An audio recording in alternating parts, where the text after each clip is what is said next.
হয়ে যাবে। কথা বোঝাতে পারছি ভাই?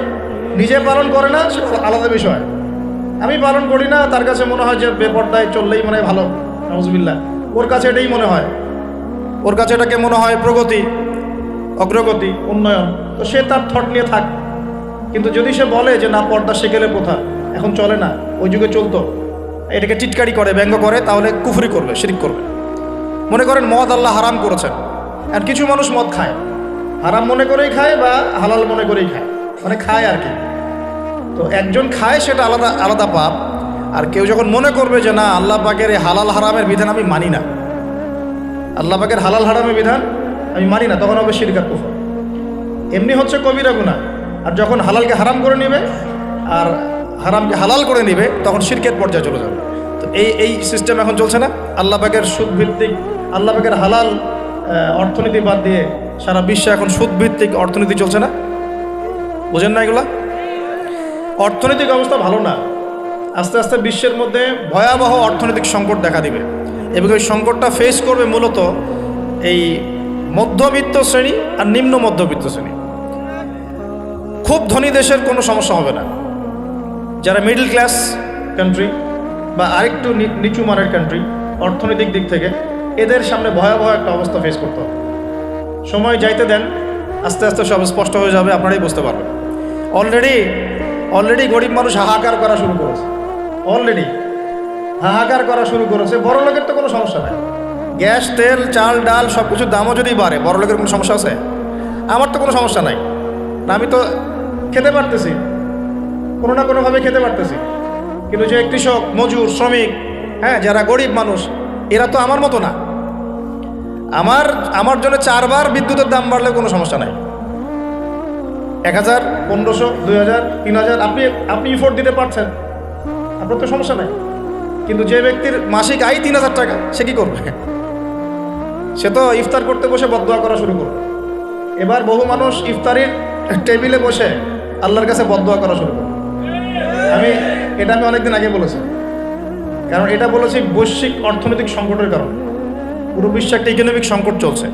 এখন এই কথাগুলো যেগুলো বলছে, এগুলোর সাথে কিন্তু আমাদের ইসলামিক সমাজ ব্যবস্থা জড়িত আছে। আমরা এদিকে আসতেছি, প্রথমে বোঝেন যে এটাও শিরকি একটা সিস্টেম চলতেছে। আর বিশ্বে যে শিরকটা চলতেছে বড়, সেটা আরো ভয়াবহ। সেটা কি? বিশ্বের যারা মোরল, যারা এখন বিশ্ব চালায়, তারা বলতেছে এক কথায় যে ধর্মের কোনো দরকার নাই বিশ্বে ধর্মের কোনো দরকার নাই, ধর্মগ্রন্থেরও দরকার নাই, ধর্মীয় বিধানেরও দরকার নাই। এই বিশ্ব চালাবো আমরা, বিশ্বের বিধান রচনা করব আমরা, বিশ্বকে পরিচালনা করার মূলনীতি বানাবো আমরা, বিশ্বের মানুষকে চালাবো আমরা। নাউজুবিল্লাহ বলছি ঠিকই, বিশ্ব চলছে এইভাবে। এখানে আল্লাহর আসমানি কিতাব, কোরআন, হাদিস, শরিয়া, ইসলামী সমাজ, এগুলো বুড়াঙ্গুর চলে। কেউ টাইম দেয় না এগুলো, খালি মুখে মুখে বক ধার্মিকতা দেখায়। জুমার দিনে এসে নামাজ পড়ে, ঈদের নামাজ পড়তে আসে, তারাবির নামাজ পড়তে আসে, দাড়ি রাখছে, পাগড়ি পড়ছে, এটা বক ধার্মিকতা। আগে ভিতর ঠিক করতে হবে। তো ভিতরটা কি? ভিতরটা হচ্ছে তাবারাকাল্লাযী বিয়াদিহিল মুলক। সূরা মুলকের 1 নম্বর আয়াতে কি বলছেন আল্লাহ পাক? তাবারাকাল্লাযী বিয়াদিহিল মুলক, বরকতময় সেই আল্লাহ। এই আল্লাহ পাক মহাবিশ্ব সৃষ্টি করেন নাই? এই মহাবিশ্ব কে সৃষ্টি করছে? এই পুরো মহাবিশ্বে পৃথিবীর মতো কোটি কোটি কোটি কোটি গ্রহ আছে না? আছে কি নাই? এই পুরো মহাবিশ্বে কার হুকুম চলে? ওই পুরো মহাবিশ্বে কি জিবরাইল আলাইহিস সালামের হুকুম চলে? আল্লাহর কোনো ফেরেশতার হুকুম চলে? কোনো নবীর হুকুম চলে? তাহলে কোনো মানুষের হুকুম চলার কোনো প্রশ্ন ওঠে? পুরো মহাবিশ্বের কোটি কোটি গ্যালাক্সি, কোটি কোটি গ্রহ নক্ষত্রে আল্লাহর হুকুম চলে। সূর্য পর্যন্ত ডোবার পরে আল্লাহর কাছে পারমিশন নেয়, আল্লাহ আগামীকাল উঠবো, আল্লাহ বলেন ওঠো, তাহলে উঠবে। একদিন আল্লাহ বলবেন না ওঠার দরকার নেই, সূর্য তখন উল্টা দিক থেকে উঠবে, পশ্চিম দিক থেকে। ওই দিন কিয়ামত হয়ে যাবে।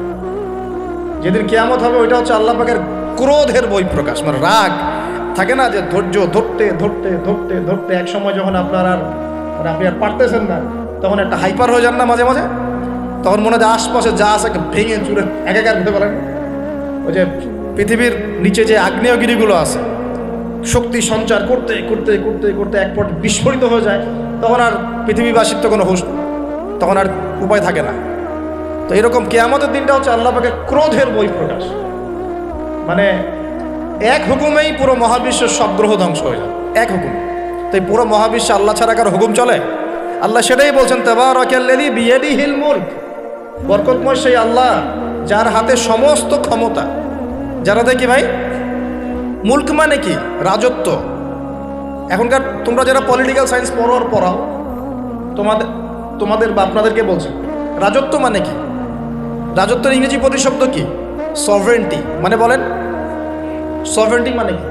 সার্বভৌমত্ব। মানে কি? সার্বভৌমত্ব। আল্লাহ পাক বলছেন মহাবিশ্বের সার্বভৌমত্ব আমার হাতে। সুবহানাল্লাহ। কার হাতে?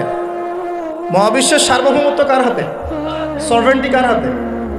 দুনিয়াতে এই সভরেন্টি সার্বভৌমত্ব মানুষের হাতে। বুঝেন নাই? এই দুনিয়াতে সভরেন্টি, মুলক, সার্বভৌমত্ব এখন আল্লাহর হাতে নাই, মানুষের হাতে।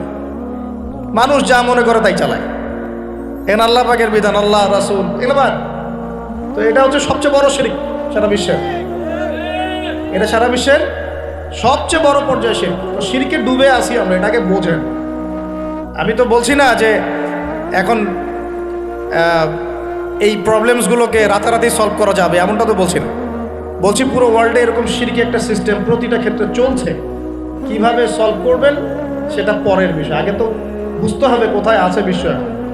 তো আমরা দেখলাম যে বড় বড় সেক্টর যেগুলো একটা বিশ্বের, ধর্ম, সংস্কৃতি, অর্থনীতি, জিওপলিটিক্স এবং পরিবার তো আছেই, পাশাপাশি আমাদের এই একটা কি ওয়ার্ল্ড অ্যাফেয়ার্স। এই প্রতিটা ক্ষেত্রে আল্লাহ পাকের তাওহীদকে পাশ কাটিয়ে মানুষের মন গড়া বিধান দিয়ে চালানো হচ্ছে কিনা? হচ্ছে কিনা? বুঝতে পারছেন না মনে কথা? সুদ কি মানুষের বিধান না আল্লাহর বিধান? বলেন, আরো খোলামেলা বলে, সুদ কি মানুষের বিধান না আল্লাহর বিধান? মদ কি মানুষের বিধান না আল্লাহর বিধান? মদ খাওয়া যাবে? মদ খাওয়া যাবে? বেপরদায় চলা যাবে, এটা কি মানুষের বিধান না আল্লাহর বিধান? পুরো বিশ্বের যত বৈশ্বিক অ্যাফেয়ার্স আছে এটা মানুষ নিয়ন্ত্রণ করবে, আল্লাহর বিধানের দরকার নাই। এটা কি আল্লাহর বিধান না মানুষের কথা? তো সারা বিশ্বে এই কুফুরি চলতেছে না? চলছে কি না? এখন এই বিশ্বটা বোঝেন, তারপরে আপনি এই আয়াতটা বোঝেন। আল্লাহ পাক বলছেন, এখন আমি মুহাম্মদ সাল্লাল্লাহু আলাইহি ওয়াসাল্লামের কাছে এমন কিতাব দিয়েছি যে কিতাবে এই সব সমস্যার সমাধান আছে। সুবহানাল্লাহ। সমস্যাগুলো তো বুঝতে পারলেন? আল্লাহ পাক বলছেন, হে মুহাম্মদ বলেন সাল্লাল্লাহু আলাইহি ওয়াসাল্লাম, আমি তোমার কাছে এমন একটা কিতাব দিয়েছি যে কিতাবের মধ্যে প্রতিটা বিষয়কে আমি ব্যাখ্যা করেছি, সমাধান দিয়েছি। এটা হেদায়েত, এটা রহমত, এটা বুশরা, সুসংবাদ তাদের জন্য যারা আমার সামনে আত্মসমর্পণ করবে। যারা করবে না ওদের জন্য সুসংবাদ নাই। আর এই কিতাবের ব্যাখ্যা আছে। এই কিতাব একাই আপনাকে পথ দেখাবে না, হাদিসের প্রয়োজন আছে। এটা আমরা পেলাম সূরা নজম আয়াত নাম্বার 3-4 এবং সূরা হাশর আয়াত নাম্বার 7। যে রাসূল সাল্লাল্লাহু আলাইহি ওয়াসাল্লাম নিজের মন গড়া কোনো কথা বলতেন না, তিনি সেটাই বলতেন যে আল্লাহ ওহী করতেন। আর আল্লাহর রাসূলের আদেশগুলো আমরা পাচ্ছি হাদিসে, নিষেধগুলো পাচ্ছি হাদিসে।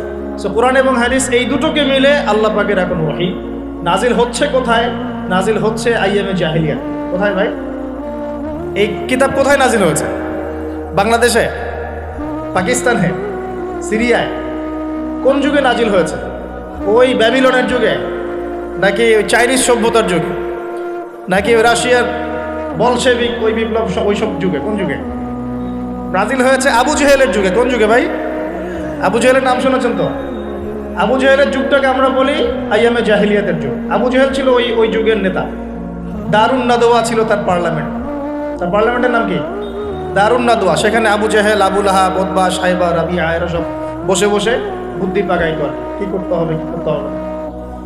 বাই দ্য ওয়ে, এই আবু জেহেল, আবু লাহাবরা কিন্তু আল্লাহকে বিশ্বাস করত। আল্লাহ বলে যখন আছে এবং আল্লাহর কাছে যে ফিরে যেতে হবে এটাও তারা বিশ্বাস করত কিছু কিছু ক্ষেত্রে। কিন্তু আল্লাহ পাকের কোনো বিধান তারা মানত না। আল্লাহ পাকে পাওয়ার জন্য মাধ্যম পূজা করত। তারা কিন্তু 360টা মূর্তির পূজা এই কারণে করতো না, যে তারা আল্লাহকে বিশ্বাস করে না এমন নয় বিষয়টা। তারা আল্লাহকে বিশ্বাস করত, আল্লাহকে পাওয়ার মাধ্যম হিসেবে তারা এগুলোর পূজা করে। সূরা জুমার পড়েন, সূরা জুমারের 1-2-3 আয়াত পড়ে দেখেন আবু জেহেলদের কথা আল্লাহ বলেছেন। তারা বলতো, মা না'বুদুহুম, আমরা এই লাত উজ্জা মানাতের উপাসনা এই কারণে করি, শুধু এই কারণে করি, লিয়ুকাররিবুনা ইলাল্লাহি যুলফা, যে এই লাত উজ্জা মানাত হবল এই যে মূর্তিগুলো, এগুলো আমাদেরকে আল্লাহ পর্যন্ত পৌঁছে দিবে। এই কারণে করতো ওরা, কিন্তু আল্লাহকে অস্বীকার করতো না। এমনকি বদর যুদ্ধে যাওয়ার সময়ও আবু জেহেল কিন্তু কাবা ঘরে দোয়া করে গেছে। তারা কিন্তু হজ ওমরাও করতো, বিকৃত হজ ওমরা করতো। তো এটা মনে করবেন না যে আবু জেহেলরা আল্লাহকে বিশ্বাস করতো না। এবার আবু জেহেলকে চিনতে পারছেন? আবু জেহেল কেমন ব্যক্তি? যে আল্লাহকে বিশ্বাস করে ঠিকই, কিন্তু আল্লাহ পাকের কোনো বিধান মানতে চায় না। তো এখন এই 90 আবু জেহেলরা আমাদের সমাজে আছে কি নাই বল? আমি কি মিলাইতে পারতেছি? আমি আমার চেষ্টা করছি আপনাদেরকে সহজ করে বোঝানোর জন্য, কিন্তু পারছি কিনা জানি না। অনেক সময় হয় কি যে নিজেরা অনেক কিছু বুঝি কিন্তু বোঝাতে পারি না। বোঝাতে পারাটাও একটা আল্লাহ পাকের রহমত। মানে কাউকে বোঝাতে পারানোটা কিন্তু আল্লাহ পাকের রহমত। অনেক সময় দেখবেন আপনি বুঝতে পারছেন অনেক কিছুই, কিন্তু মানুষকে বোঝাতে পারছেন। তা আমি চেষ্টা করছি বোঝানোর জন্য, আমি কতটুকু পারছি আমি জানি না। এই যে আবু জেহেলকে চিনতে পারলেন? আবু জেহেল এমন একজন বুদ্ধিজীবী মানুষ, খুব বুদ্ধি তার, কারণ তার নাম হচ্ছে আবুল হাকাম। কি নাম? আবুল হাকাম। আবু জেহেলের নাম আবু জেহেল না, আবু জেহেলের নাম আবুল হাকাম, মানে জ্ঞানের পিতা। ওই সমাজের মানুষ তাকে বলতো জ্ঞানের পিতা। জ্ঞানের পিতা, ফিলোসফার, সে দার্শনিক, সে বুদ্ধিজীবী। বুঝতে পারছেন না কথা? আইয়ামে জাহিলিয়াতের মানুষ তাকে সম্মান দিয়ে কথা বলতো, তাকে বলতো তুমি জ্ঞানের পিতা। তা আমাদের ইসলাম তাকে আবু জেহেল কেন বলছে তাহলে? কারণ সে আল্লাহ পাককে চিনত। আল্লাহ পাককে চেনার পরেও আল্লাহ পাকের বিধানকে সরাসরি বিরোধিতা করেছে। কোনো অজ্ঞ মানুষ ছাড়া এই কাজ কেউ করতে পারে? এখন বলেন এরকম মানুষ সমাজে আছে কি নাই? এই 90 আবু জেহেলরা আছে না নাই? আছে রে ভাই, আছে, আছে না? এরকম মানুষও পৃথিবীতে সমাজে আছে। তো এখন বলেন আবু জেহেলদের যুগে আল্লাহ পাক কুরআন হাদিস নাজিল করলেন কেন? কি প্রয়োজন ছিল? উত্তর, আবু জেহেলদের যুগের মধ্যে বর্তমান সময়ের মতো শিরক ছিল। কি ছিল ভাই? আবু জেহেলদের যুগে বর্তমান সময়ের মতো সুদ ছিল, সুদ। আবু জেহেলদের যুগে বর্তমান সময়ের মতো মাদক ছিল। আবু জেহেলদের যুগে বর্তমান সময়ের মতো মেয়েদের প্রতি এই বর্বর আচরণ ছিল, মানে নারীর অবমাননা ছিল। বরং আমি বলি, আমি খোলামেলাই বলি, আবু জেহেলের যুগ থেকে এই যুগে নারীর অবমাননা আরো বেশি। আবু জেহেলের যুগে এত ধর্ষণ হয় নাই। আবু জেহেলের যুগে মেয়েরা এরকম ছেলেদের পোশাক পরে ঘোরে নাই। আবু জেহেলের যুগে ঘরে ঘরে পরকিয়া ছিল না। আবু জেহেলের যুগে যে ফ্ল্যাটে ফ্ল্যাটে জেনার, ক্যাসিনো আর বার আর মেয়েদের ড্যান্স, পর্নোগ্রাফি, এগুলো ছিল না। এগুলো কোনোটাই আবু জেহেলের যুগে ছিল না।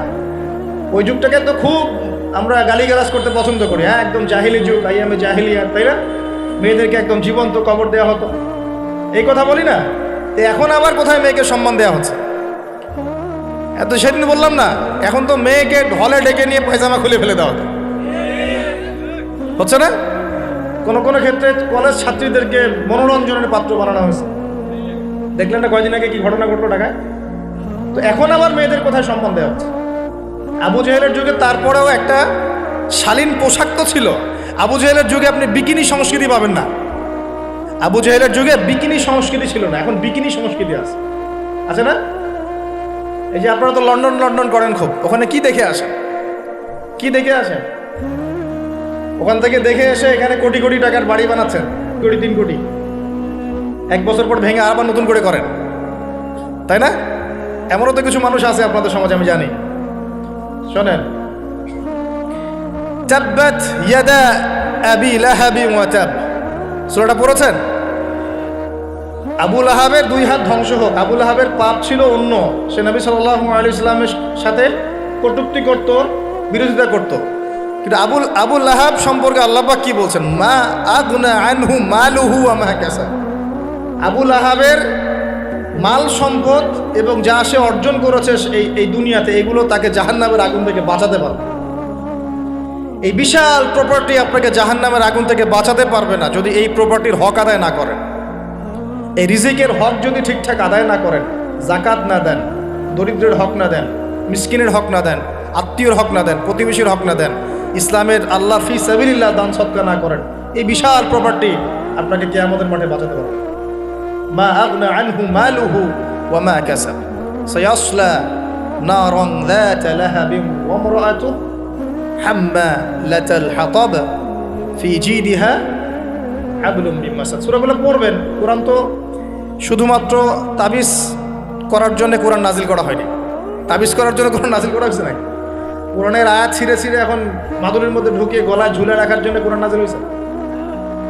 বলেন তো, কোরআনের আয়াত একটা ছিঁড়ে এভাবে আমি র্যাপিং করে গলার মধ্যে ঢুকায় রেখে দিলাম, বাস কোরআনের হক আদায় হয়ে গেল। ডক্টর আপনাকে একটা প্রেসক্রিপশন দিয়েছেন, মনে করেন তোমার কোভিড হয়েছে, তোমাকে এখন এই প্রেসক্রিপশন অনুযায়ী চলতে হবে। আর প্রেসক্রিপশনটা আমি যদি এখন এমন একটা ভাস করে সুন্দর করে মাদুরির মধ্যে ঢুকায়, ওষুধ খাওয়ার দরকার নাই, ভাস করে ঢুকায় বাস রেখে দিলাম, রোগ ভালো হবে না? রোগ ভালো হবে? আমরা কোরআন কিনে এই কাজ করি, আমরা কোরআন কিনে কেউ এই কাজ করি, সবাই না, কেউ। কোরআন শেফা মানে কি? কোরআন আপনার রুহের শেফা এবং দেহের শেফা। তখন যখন কোরআন বুঝে আমল করবেন, তখন কোরআন পড়ে বুঝে যখন আমল করবেন, তখন কোরআন শেফা এবং রহমত বুশরা। আল্লাহ পাক আমাদেরকে বোঝার তৌফিক দান করে নেন। তবে হ্যাঁ, কোরআনের আয়াত থেকে ঝাড়ফুঁক করা যায়, ঝাড়ফুঁক করা যেতে পারে, পানি পড়া খাওয়া যেতে পারে, এবং এই পানিতে গোসলও করা যেতে পারে ইত্যাদি। কিন্তু আপনি তো ছিঁড়ে খালি গলায়, পায়ে, হাতে ঝুলে রাখতে পারেন না। আল্লাহ পাক আমাদেরকে বোঝার তৌফিক দান। প্রিয় ভাইয়েরা, এখন এতটুকু তো বুঝতে পারলাম যে কোরআন কোন সময় নাজিল হয়েছে। তাহলে ভাই, কার যুগে? আবু জেহেলের যুগে। আবু জেহেলের যুগে কি ছিল? এখনকার মতো শিরক ছিল, এখনকার মতো সুদ ছিল, এখনকার মতো মাদক ছিল, এখনকার মতো মেয়েদের অবমাননা ছিল, আরও একটা ছিল এখনকার মতো যে গোত্রীয় হানাহানি। দেখেন না এখন হানাহানি, মারামারি, রাহাজানি বিশ্বে দেশে দলে দলে, এই পলিটিক্যাল দল ওই পলিটিক্যাল দলে, আবার এই ধর্মীয় দল এই ধর্মীয় দলে, এই যে হানাহানি, গোত্রীয় হানাহানি, এই হানাহানি ছিল আইয়ামে জাহিলিয়াতের একটা বড় নিদর্শন। তবে এরকম একটা সমাজে আল্লাহ পাক কোরআন এবং হাদিস নাজিল করলেন কেন? ইসলামী সমাজ গঠন করার জন্য, যেটা আপনি টপিক দিয়েছেন। এখন ইসলাম কি আর সমাজ কি? ইসলাম হচ্ছে এক কথায় আল্লাহর সামনে আত্মসমর্পণ করা। আল্লাহর সামনে আত্মসমর্পণ মানে কি? আল্লাহ কি আমার সামনে দাঁড়িয়ে আছেন? আল্লাহ পাকে আমার সামনে দাঁড়িয়ে আছেন, আমি কি পায়ে সেজদা করব? আল্লাহর সামনে আত্মসমর্পণ মানে কি? আল্লাহ পাককে চোখে দেখা যায়? আল্লাহ রাব্বুল আলামিনকে দুনিয়ার কোনো চোখ দেখতে পারবে না, সুবহানাল্লাহ। হ্যাঁ, জান্নাতে যারা যাবে তারা আল্লাহকে দেখতে পারবে। আর ইনশাআল্লাহ আমরা আশা করি আমরা সেই কাতারভুক্ত হব ইনশাআল্লাহ। একদিন না একদিন আমরা আল্লাহকে দেখবো ইনশাআল্লাহ। নবীজিকে আয়েশা রাদিয়াল্লাহু আনহা বলছিলেন, আল্লাহ পাককে কিভাবে দেখবে মানুষ ইয়া রাসূলুল্লাহ সাল্লাল্লাহু আলাইহি ওয়াসাল্লাম? তিনি বলছেন যে, তোমরা পূর্ণিমার চাঁদ দেখতে তোমাদের কোনো অসুবিধা হয়? তখন সাহাবীরা বলছেন, না, পূর্ণিমার চাঁদ তো আমরা জাজল্যমান দেখতে পারি। ঠিক এভাবেই তোমরা আল্লাহকে দেখবে ইনশাআল্লাহ। এটা হবে জান্নাতের সবচেয়ে বড় নিয়ামত। জান্নাতের সবচেয়ে বড় নিয়ামত হচ্ছে আল্লাহর দর্শন, দিদার। তো এই দুনিয়ার চোখ আল্লাহকে দেখবে না, তাহলে আল্লাহ পাক কিভাবে আমাদের সাথে যোগাযোগ করবেন? আল্লাহ পাক এই দুনিয়ার মধ্যে কিছু মানুষকে বাছাই করবেন নবুয়ত দেওয়ার জন্য। কি দেওয়ার জন্য? নবুয়ত। যে মানুষদের সাথে আল্লাহ পাক যোগাযোগ করবেন আল্লাহর ওহির মধ্য দিয়ে। কিসের মাধ্যমে? ওহিটাকে সরাসরি নেমে আসবে না, কেউ নিয়ে আসবে। এখন কেউ নিয়ে আসবে, কে নিয়ে আসবে? তার নাম হচ্ছে জিবরাইল আলাইহিস সালাম। কি নাম? আল্লাহ রব্বুল আলামিন জিবরাইল আলাইহিস সালামের মাধ্যমে কোরআন সুন্নাহর এই ওহী সর্বশেষ নবী মুহাম্মদ সাল্লাল্লাহু আলাইহি ওয়াসাল্লামের কলবে ওহী করেছেন। খুশি হন নাই? কোন যুগে ওহী করেছেন? আবু জেহেলের যুগে। কোন যুগে? যে যুগটার সাথে আমাদের যুগের মিল আছে। আচ্ছা, এখন আল্লাহ পাক বলেছেন এর সামনে তোমরা মাথা নত করো। মাথা নত মানে কি? জাস্ট মাথাটা নত করে দেওয়া? মাথা নত মানে নিজের ইচ্ছাকে সঁপে দাও, নিজের ইচ্ছাকে সঁপে দাও। মন চাচ্ছে আমি নামাজ পড়বো না, আল্লাহ বলছেন পড়তে হবে, এর নাম সঁপে দাও। মন চাচ্ছে আমি একটু মদ খাই, আল্লাহ বলেছেন খাওয়া যাবে না, হারাম, এর নাম সঁপে দেওয়া। মন চাচ্ছে একটা মেয়ের সাথে একটু কিপ করি, ডেটিং করি, একটা মেয়েকে নিয়ে ফুর্তি করি, আল্লাহ বলছেন জেনা করা যাবে না, এর নাম সঁপে দেওয়া। মন চাচ্ছে ভরপেট খাই রমজান মাসে, আল্লাহ বলছেন না, রমজান মাসে খাওয়া যাবে, রোজা রেখে, এর নাম সঁপে দেওয়া। মন চাচ্ছে সম্পদের পাহাড় গর্ব, কাউকে কিছু দিব না, আল্লাহ বলছেন না, নিসাব হয়ে গেলে জাকাত দেওয়া লাগবে, এটা হলো সঁপে দেওয়া। সঁপে দেওয়া মানে কি? আল্লাহ পাকের বিধিবিধানের সামনে নিজের ইচ্ছাকে আত্মসমর্পণ করা, যে আল্লাহ যা বলেছেন আমি তাই করব, যা ছেড়ে দিতে বলেছেন ছেড়ে দিব, এর নাম ইসলাম। ইসলাম হলো এই বিষয়টার নাম, নিজের ইচ্ছাটাকে আল্লাহ পাকের বিধানের সামনে আত্মসমর্পণ করে দাও। আমরা অনেকেই বলি ইসলাম মানে কি? শান্তি। এই যে শান্তি, এই শান্তি ব্যাখ্যা দিয়ে দিয়ে কি করা হচ্ছে জানেন? ওই যে বদর, উহুদ, খন্দক, খায়বার, হুনাইন, মুতা, এইসব ইতিহাসগুলোকে সরিয়ে দেওয়া হচ্ছে। ইসলাম মানে তো শান্তি, ইসলাম শান্তির সাথে আবার এসবের কি সম্পর্ক? শান্তির সাথে